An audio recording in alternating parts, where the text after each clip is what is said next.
আমি বরং মহাজনকে অগ্রিম টাকাগুলো ফেরত দিয়ে আসি। ভাগ্যিস টাকাগুলো দিয়ে বাজার করিনি, নয়তো আমি যে বড় বিপদে পড়ে যেতাম।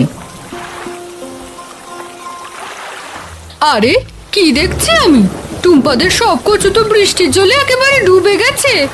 আমি তাহলে কচু শাক কোথা থেকে চুরি করব? হায় হায় হায়, আজ বুঝি আর চিংড়ি দিয়ে কচু শাক খাওয়া হলো না। যাই, বাড়িতে গিয়ে চিংড়ি ভর্তা করে খাই।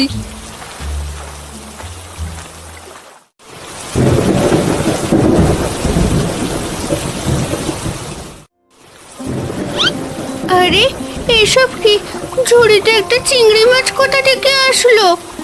মেরো না, দয়া করে আমাকে মেরো না। ওমা, এ আবার কেমন চিংড়ি মাছ?